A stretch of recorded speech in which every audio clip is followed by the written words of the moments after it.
Right. Introduction,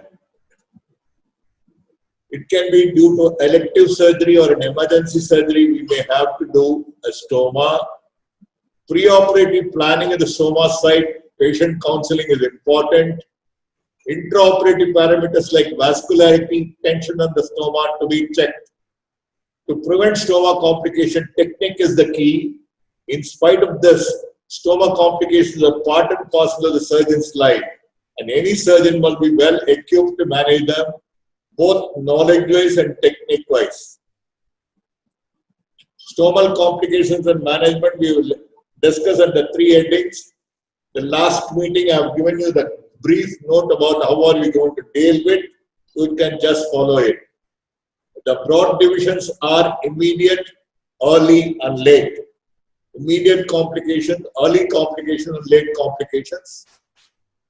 The early immediate complication can be in the form of an edema, which is likely to subside. The edema could be narrowing of that. The edema could be narrowing of the outlet of the abdomen, or it could be an already existing edema because of an obstruction in the bowel, or it could be due to hypoproteinemia or fluid overload. The edema is likely to subside over a period of time. Probably within 24 to 48 hours, the edema will subside. Ischemia can be transient or it can be permanent. Necrosis again can be patchy necrosis or a total necrosis. Bleeding could be from the edges which you have not sutured completely, or the bleeding could be due to various things that I will be subsequently telling you. Hematoma can be in the bowel wall or in the mesentery and wrong side. They have not properly made the site. These are the immediate complications. The early complications could be retraction of the stoma. There is a separation of the mucocutaneous sutures, that is maturation sutures giving way, stenosis at that side, peristomal skin irritation due to soiling by the enzymatic fluid that's coming, mostly common on the right side at stomas. Peristomal abscess or fistula, if you're not very clean, you put in your finger into the bowel, again dissect out the ostomy site, you're likely to go in for a peristomal abscess, or it can be due to an injury or an unnoticed small opening in the bowel deep down. Obstruction could be due to anything. Then wrong limb maturation. Instead of doing a proximal limb, you mature the distal limb. These are the early complications. Late complication again can be stenosis, retraction, obstruction, peristomal abscess and fistula, stomal prolapse, parastomal hernia, recurrence of the disease and cancer. So the early complications are due to selection of the wrong site, inadequate mobilization which prevents a smooth coming out of the bowel outside. So there is always a tug which may vascularly jeopardize due to spasm of the vessel, or it can be retract, or the whole total thing will go in. Vascular compromise again, if you are not very clear, especially so in the colon, you are not supposed to make it bad. The serous surface, we must keep the appendices epiploica intact, because the appendices epiploica has got a loop-like vessel which goes from the main vessel, that is the marginal artery, again it supplies. Try to avoid cutting the appendices epiploica as much as possible. See to that you don't clear away the marginal vessel in the colon. The vascular compromise usually occurs in the colon because of the precarious vascularity or not understanding the vascularity of the edges. Inadequate pouting, very troublesome. This usually for the right side thing, because the effluent is highly enzymatic. It will digest the skin. It will also, if you are not pouting it, it will soil the area completely. Then late complications are a sequelae of all these early complications related to underlying disease for what you have done. Process of healing and fibrosis that may lead to stenosis. Stomal ischemia intraoperatively, condition evident by discoloration of the mucosa. Serosal discoloration suggests severe ischemia. While bringing it out itself, we must see under a good light whether the outcoming bowel is good, nicely vascularized. Healthy bleeding on gentle pricking the serosa, pulsatile flow of bright red blood from the cut edges, or signs of good vascularity. If still in doubt, resect a little more and bring out the healthy thing. Ischemia, postoperative management, most mucosal sloughing is a common scenario. Next day, my postgraduate will come and tell me, sir, it's a little dusky. I'm not comfortable. Don't get worried. It usually self-limiting. Monitor the changes. How to do it means put in a clear test tube, a glass test tube inside. That will tell you the depth up to which it is dark from where it is pink. If the pink and dark juncture is above the rectus, you've got still a possibility that it will survive. Probably it may go in for a little stenosis at a later stage. This is called test tube and torch technique. Patchy necrosis will heal. Pediatric endoscope and proctoscope can also be used. The best thing is very cheap and best you can just do by the bedside is test tube. Necrosis extending beyond the rectus requires urgent exploration because it may go into the abdominal cavity and cause a peritonitis. This is stomal gangrene. You can see it's a loop stoma. Both are gangrenous. That means you have knocked off the marginal vessel, you have knocked off the appendices epiploicae. Probably the site at which it is coming out of the rectus is too constricting to cause this, and you have manipulated somehow, brought it out with all difficulty. The end result is this. One of the most serious early complications, about 1 to 20%, is mucosal ischemia, which resolves without sequelae. Submucosal and muscular ischemia leads to fibrosis and stricture. Full thickness ischemia leads to necrosis and perforation. Most common in colostomy. Again and again, I'm repeating most common in colostomy because you knock off the marginal artery of the dumb with an over enthusiasm. You try to knock off the appendices epiploicae. Both should not be done. Make an opening little bigger and bring it out, it will come. Predisposing factors, ligation of the arterial supply. Arterial supply is nothing but the marginal artery, the drum or one main supply of the artery organ. Excessive scrutinization, bowel and trimming of epiploicae should not be done at all. Inadequate rectus level opening. You are not able to open the rectus properly so that there is a catchy thing. Something getting caught there and it prevents the blood flow. And systemic hypotension. This is one of the important things. If you've got a systemic hypotension and subsequently also in the postoperative period you've got an hypotension, try to increase the perfusion in the form of giving some vasoactive substance. This is supports. You must put it on. What are the supports available? You can put like dopamine and other things. Maintain the perfusion. If there is an hypotension over the table and it's subsequently continuing, daily you must watch 4 times the stoma, whether it becomes dusky or not. Prevention of stomal ischemia, adequate mobilization, there is no tension. Avoid excessive trimming. Preserve the marginal arcade. Adequate rectus opening. I hope you understand that these are the sheet anchor of bringing out a good stoma outside without a vascular jeopardy. See, next is stomal retraction. Why does it happen? You have done it under tension. Trying to pull it out in a hurry and then do it, it will retract. If you are doing a low, you must keep a stent-like thing underneath so that it doesn't go. An earlier removal will immediately go. Improper mobilization of the bowel which has to come. You must mobilize it beautifully so that it will just like that come out and hang outside the abdomen through the opening you are making so that it will not retract any time. Disappearing is stomal protrusion to the below surface. Incidence is 1 to 30%. Can be early or late tension on the mesentery. That means you have not mobilized your gut properly.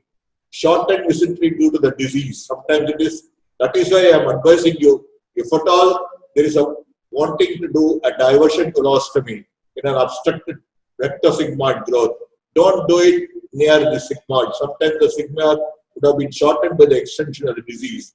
It is better always do it at the transverse colon. That will help you. Some people do an ileostomy, but if there is an obstruction, the competent bowel will not drain retrogradely. So the best thing is would be a right colon, or you can even do an ileostomy if I'm correct. Okay. Recurrent malignancy at that site, radiation, obesity, poor nutrition and steroids, improper sites, early removal of the supporting device. These are the causes for retraction. Again, I repeat, tension on the mesentery, shortened mesentery due to the disease, usually due to malignancy, recurrent malignancy which pulls it down, radiation which causes fibrosis and pulls it down, obesity and poor nutrition, the healing itself is poor, it is going off easily, improper sites if you have not put it on the proper site, and early removal of the supporting device. These are the causes of stomal retraction. Consequence of the retraction, if it is on the right side, it will cause peristomal irritation and excoriation. We will be having a lot of problem of fitting the appliances. Incomplete fecal diversion if it is a local stoma. We have done a loop stoma to prevent non-soiling of the distal suture line or distal inflammatory area. If this retracts, the both will come together and it will start emptying into the distal gut, and this will impact incomplete fecal diversion will be there. Retraction with mucocutaneous separation causes peritoneal contamination. So these are the consequences of retraction. Management, stomal bag with convex base has come. I'll show you how is it. So it will fill in beautifully, it will take out all the material. You can also have a flexible plate so that it can fix around it so that there is no skin excoriation. Stomal belt with a tighter seal, loss of weight in case of obese individual. Surgery, reversal of the temporary stoma, local revision where there is no undue tension. You have got a lot of abdominal portion of the bowel kept before doing the abdominal wall portion. That is extra peritoneal, but a lot of bowel is there. If you are compelled, that is the parietes.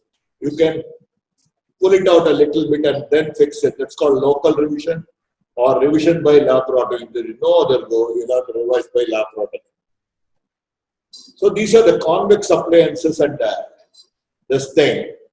Neostoma appliances, it prevents retraction. Mucocutaneous separation, again, a deadly thing. The suture between the mucus and the skin, wherever you mature it, it separates. It could be due to an infection underlying it. It could be due to the complete loss of fat. What you have done due to your surgery and there is necrosed fat underneath. See, this is it's about 3 to 25%. Poor wound healing due to malnutrition, steroid therapy, superficial infection, prior radiation to the abdominal area, oversized skin opening, sometimes make a bigger opening. Don't worry about it. Suture the other length a little bit so that it completely hugs the bowel so that you can nicely mature it. And necrosis of the stoma can present as an infection, can present as a peristomal abscess, it can present as stomatitis, peritonitis, or stomal stenosis. These are the cause. These are the outcomes. These are the causes. These are the outcomes of mucocutaneous separation and with submucous abscess in between. Conservative management with antibiotics and dressings is adequate. Surgical management if repeated episodes of sepsis happens. If there is a subcutaneous abscess between this and that, you will have to do a surgically managed. The surgical management is see the point well away from the mucocutaneous junction, then make an incision, drain the abscess, and put an appliance. Over a period of time, it settles. Preservation of the subcutaneous phase is recommended while creating a stoma to prevent this complication. This is what I said. In an over-enthusiasm, you are trying to remove the subcutaneous fat. You leave a lot of necrotic fat underneath, which will turn into an abscess. and there is no scaffolding, then the dead space in between the bowel and this, because you have removed all the fat, that predisposes to abscess. Peristomal skin irritation, this could be due to the retraction or a poorly done stoma, especially on the right side.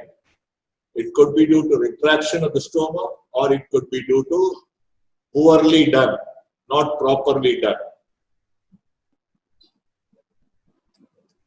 Triggering factors, mechanical, chemical or allergic, mechanical, improper stomal applications.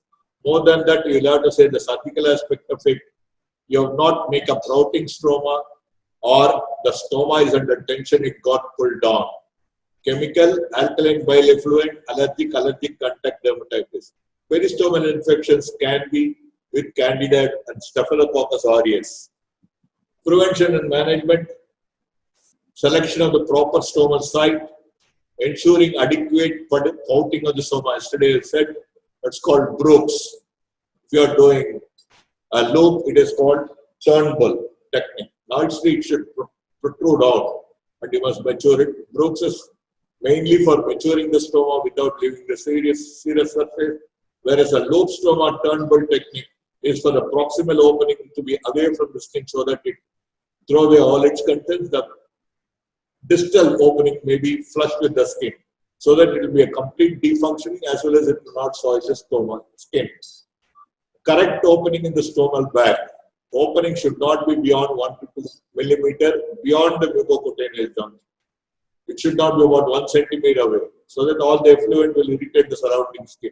It should be 1 to 2 millimeter away from the mucocutaneous junction, so that it fits snugly. Whatever the effluent comes, it comes automatically.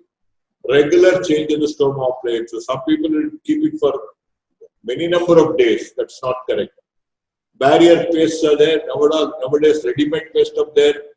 When we used to do white albumin with powder or silver dioxide powder.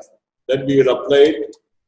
And you require a dedicated ectostomal nurse or a therapist under your control, or as a visiting consultant when you become a surgeon and start doing your case, so that they will come and manage all this. Peristomal abscess, again a deadly thing. There is a retraction, there is complete sloughing of the mucocutaneous junction. You have put in your finger into the bowel, again into the parietal wall. Now the whole thing, probably it is leaking in the peritoneal, calling a peristomal abscess. Sometimes there is a small opening of bringing out the lobe, which you have not noticed and you have matured the thing, it will form the leak underneath the skin and a fistula. This is one of the deadliest complications. You will have to be careful. Causes infected hematoma, operative injury to the bowel. You have not noticed. While you are mobilizing, you have made a small nick that you have not noticed, but perfectly you have matured it. It will be going on leaking underneath. Suture through the bowel wall. It's not very much, it's okay. But if you take a suture through the bowel wall, it should be snugly fitting into the skin so nothing happens. If there is any other suture underneath and it gets torn, then you will get abscess. In late postoperative, it could be a Crohn's, it could be an ulcerative colitis. In case you have revised it with a mesh for a peristomal hernia, it could be a mesh erosion into the peristomal hernia that will cause an abscess underneath. See how badly inflamed we'll have day in and day out pain until you rectify it. For me, this would be a fire. If a case like this is given to me, I'll make a deliberate incision here, make all the pus come out and see whether I could manage it. Otherwise, I'll completely change the site of the stoma itself. And if there is a mesh, I will remove the mesh. Abscess must be drained. Incision must be placed at the mucocutaneous outside the margin of the base of the plate of Lenz. It should be outside. It should not be the mucocutaneous junction. Again, it will pour inside. It will be little away so that it will drain properly. Fistulae, it could be due to Crohn's disease. Delineate extent to the disease by the ichthyoscopy. Usually, a medical line of management will heal the fistula. If not, again a resection, that is in the form of surgery, is mandatory. Stomal obstruction, again 2 to 23%. It is due to postoperative adhesions in the abdomen itself, which is preventing the stoma to empty. It could be an internal herniation if you are not fixed you are looped to the lateral abdominal wall, something like a stam as the gut go around it, coils and it causes an obstruction. The recurrence of the disease, if there's a malignancy or it is due to a tuberculous stricture, it can cause like this. It can be due to a stomacinosis due to retraction of the stoma or a treated subcutaneous abscess in the somastoid or a separation of the mucocutaneous junction. All these will lead to stomacinosis in the final end. Then it could be due to an obstruction by a bolus, which can be easily made out by a finger. Water-soluble oral contrast study is diagnostic and therapeutic. If you give it the whole thing, you'll get worse. Parastomal hernia is one of the things which commonly occurs in the patients who have got a chronic cough, obstructive pulmonary disease, there is a tendency to increase the intra-abdominal pressure. Even in pregnancy, there is a possibility because the pregnancy goes up, it will like to push down. These are the causes of parastomal hernia. Incident 5 to 15%. It usually occurs in the end colostomy, loop colostomy, endoleostomy, loop ileostomy. But ileum I have yet to see. I have seen a lot of cases with colostomy already. Wound infection, old age, steroids, malnutrition, smoking, COPD, constipation, benign hypertrophy of the prostate, I didn't say. But constipation again, it does not come into the picture the moment the patient has got a stoma. A COPD is a must. Surgeon related, large rectus opening. You have made a bigger opening in the rectus.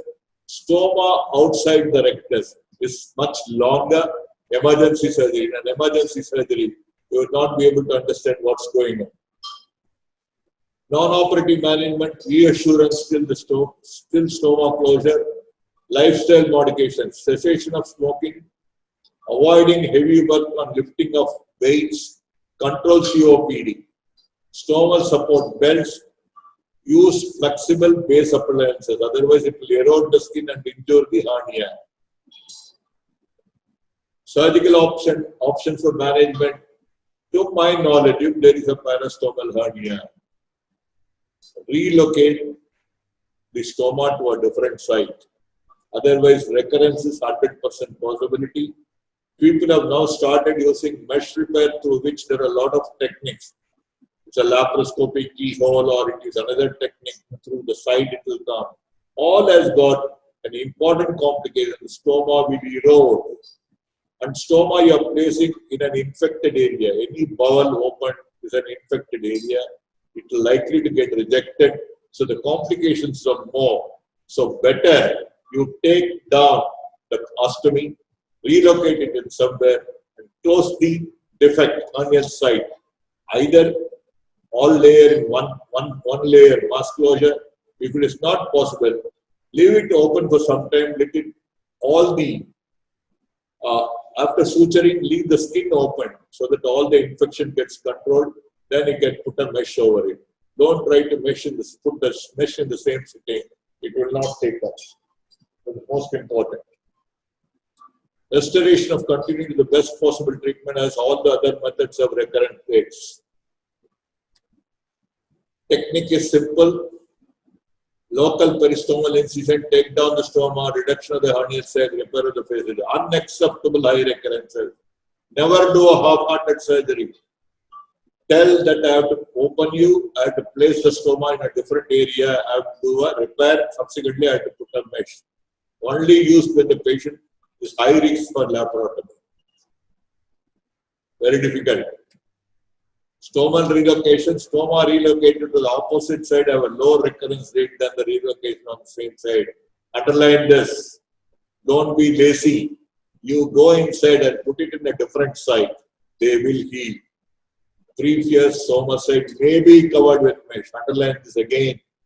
Mesh is always not required. You'll be able to suture it with an interrupted, non-absorbable proline of thick nature, 1 or 1-0, and it will heal. And if still you think that area is very weak, leave it open. Let all the infection get controlled. Then you can put a small stamp size mesh there and finish it. This keyhole mesh repair has got its own problems. This is all not done. This is called sugar baker. He is to bring to the side and then bring it. all has got a problem of eroding in, all has got a problem of eroding in and cause various septic complications. Criticism, adhesions, infection, bowel obstruction, erosion, crystallization, mixed exclusion. So this I don't do at all. I have never brought out a stoma through a mesh. If at all I have used a mesh, countable number of cases. That is also to the previous stomal site to prevent the recurrence of hernia at that site. That is also after waiting for 21 days of suturing the abdominal wall, leaving the skin open. When complete infection gets controlled, I put a mesh if at all it's required. Newer meshes are coming. I don't have much experiences with this. Surgical repair, approach, open or laparoscopic, type of mesh, synthetic, composite, biological, technique, sugar baker, keyhole, stomal relocation, debate, and no consensus yet. This is only to tell you in theory there is a possibility of this, but nobody does this. Individual experience, expertise dictate the management, but I will totally condemn all this. In my experience, a foreign body in an infected site or a bowel brought through a rough foreign body is always a dangerous surgery, and it will give you back one day very badly, where you have to redo the whole thing. So as a surgeon, as an old surgeon probably, I will not do this. What do you say? Malignancy, de novo cancer at stomal site or cancer recurrence at ileostomy site done for ulcerative colitis or familial adenomatous polyposis coli. It can recur. Usually, the ulcerative colitis or this may become malignant, but it is very, very rare. The problem being chronic metaplasia leading to dysplasia due to an irritation, chronic inflammation, persistent irritation by ill-fitting appliances, changes in the bacterial flora of the small bowel. All these contribute to malignancy. Management protocol, present as a growth at the mucocutaneous junction, take a biopsy. Revision of the stoma for high-grade dysplasia. If there is a proven malignancy, resect the bowel segment and then again do a fresh stoma. Here you can bring out the stoma through the same site, provided you are not very much, you are very clear that it will not recur. Otherwise, close it and fit it in a different area. That depends on how comfortable your mind is at that time. Next is the bleeding and the peristomal varices. Early complication is usually due to causes inadequate hemostasis. You have not taken carefully, you have left a quick mucosal trauma. Deranged coagulation, already the patient's INR is very high because of the sepsis. Exuberant cannulation tissue. This is one of the commonest things that is being seen, varices and disease recurrence. This peristomal varices develop in stoma done in setting up a portal hypertension. That is due to the development of portosystemic anastomosis. Here I would like to tell you about the exuberant granulation. We've got a beautiful technique of doing this. We used to cauterize with one of our conventional Indian medicine that is called copper sulfate. We need not sterilize, simply wash it in water, touch on the exuberant granulation tissue and keep that with you. Don't give it to the patient. Patient may eat it off. Next day, if you see all the granulation tissue will disappear. This is one of the excellent experience we had. I have shown all my people over a period of this 11 years stay in my department. Everybody knows it. Simply touch it. They need not sterile. Again, wash it again. You can touch it next day. All granulation tissue will go off. Management of bleeding, usually any bleed anywhere pressure that stops. Attendance of causes if it's a small bleed. Antifibrinolytics, yes, agreed. Chemical cauterization with silver nitrate or even with our copper sulfate. Ligation of the bleeding mesenteric vessels. Variceal bleed sclerotherapy or variceal embolization or disruption of the mucocutaneous ligation of varices under mission. If these two are not distinct, this is the return of case. As a final salvency, you can do a TEPS if it's refractory bleed. It's only a solvent procedure. Patient may survive or may not survive. Prolapse. Again, this is another deadly thing for the patient to look at. The whole gut is coming like a rectal prolapse in front of him. One of the things is, if you allow it to go further, I've seen a case of gangrene.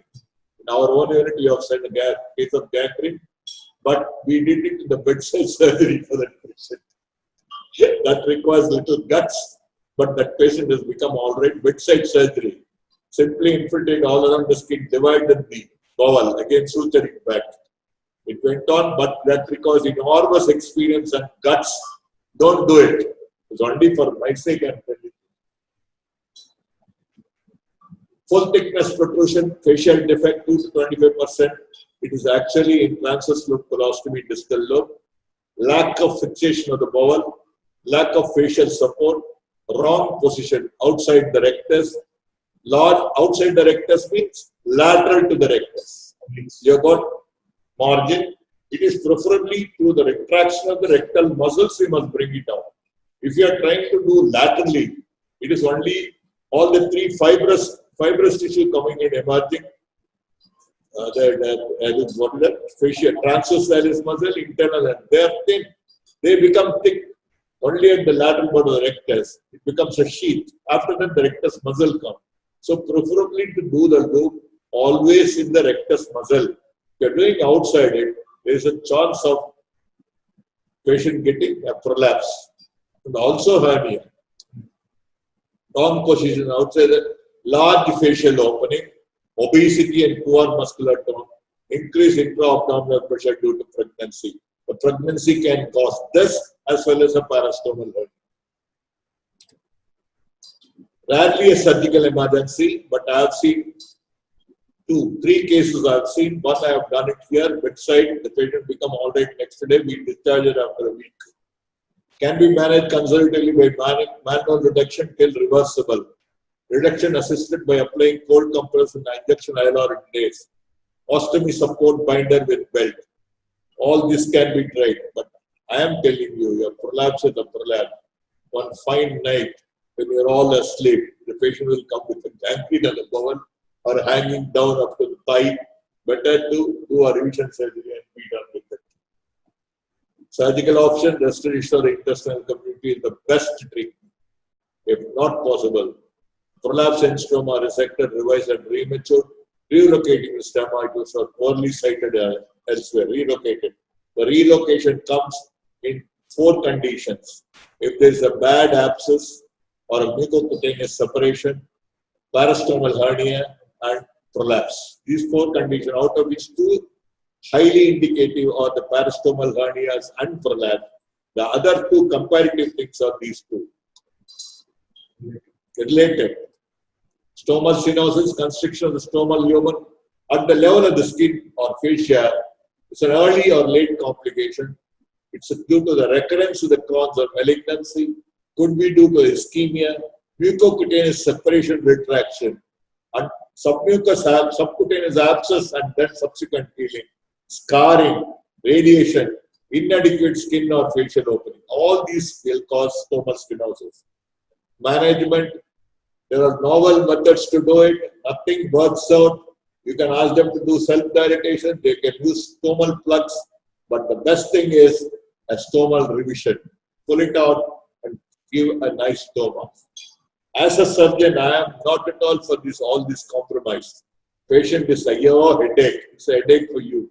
Better pull it out and do a revision. Diversion colitis. See, there is one entity called diversion colitis. If you divert a short segment of colon for a longer time, due to the alteration in the bacterial flora, due to the diversion of the nutrients, especially short-chain fatty acids, the mucosa of the gut undergoes changes called diversion colitis. The treatment for diversion colitis, until and otherwise it's acute, is restoration of the bowel continuity. Take it. If it is not acute, the patient is not in sepsis, it is only a diversion colitis.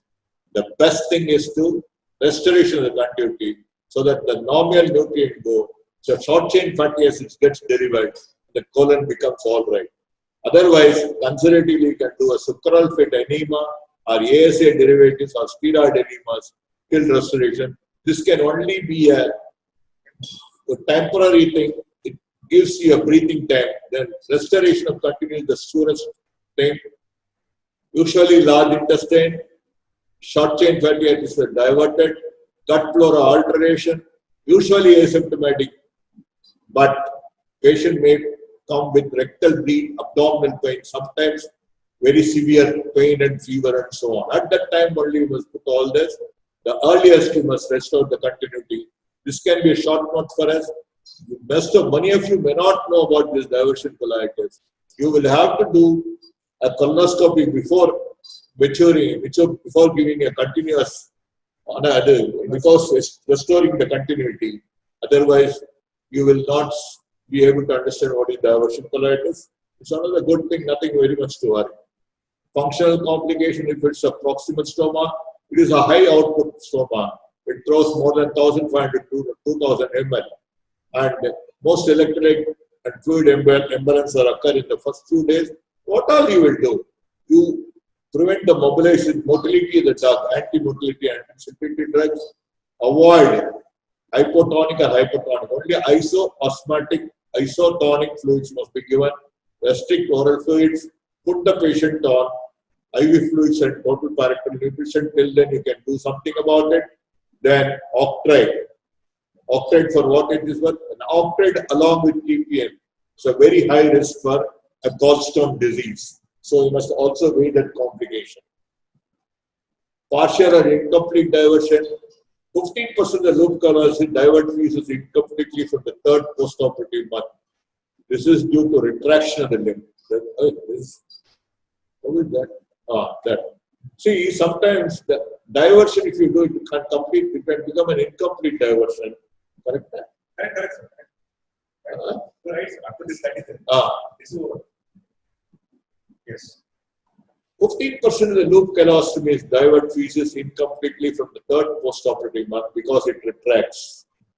Due to retraction of the distal limb and may cause local sepsis. That is why I am always in favor of end colostomy with a mucus fistula or a double barrel colostomy.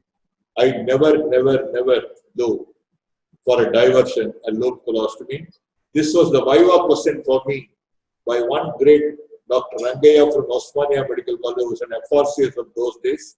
By MS question, he asked me, when you do a diversion, will you do a loop colostomy or an end colostomy? I was a little wavering. I said only end colostomy. Why do you say? Loop colostomy is not totally defunctioning. How much percentage he asked me? I roughly said about 30%. Later on, I could understand it's less than that. He was laughing at me. Yes, whatever you said is correct, he told me. That is one of the reasons for me passing in the second attempt MS, you remember. Those days is very difficult.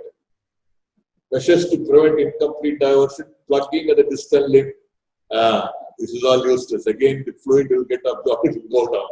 Distal limb Foley's catheter, again it's cumbersome. Convert into an end stoma. Best. End stoma with a mucus fistula, or end stoma with a double barrel stoma, or if the lower end is not obstructed, you can do an end stoma with the hotness. Last but not the least, creation of a stoma as a psychosocial impact in personal life. You must talk nicely to them. All the stomal patients have got a fishy odor around them because of the enzymes and mucus coming out. You should see them with a smiling face. Do not show that they are smelling. You must be very cordial with them. You must tell them big people in the world are having a stoma, including, I don't want to tell the name who are this, many of big people and the cinefilm people are also having, to my knowledge, a stoma. Then they are going on with the normal life. And adequate pre-operative and post-operative counseling is a must. Having a dedicated stoma therapist, always you must have it, because in your busy schedule, you may not be able to attend the stoma. A good stoma therapist must be handy for you. If you pay them nicely, they'll come and attend on your cases. Stoma patients group, you must make an association. We have got a stoma patient group in Chennai, Madras Medical College. We conduct every year stoma day. We do everything. We give a lot of do entertainments and all. or a psychiatrist will go a long way in minimizing this impact. But psychiatrist role is already temporary. Stoma therapist role and forming a stoma group is permanent till they are alive. So this is what it is about stoma. I think I have finished.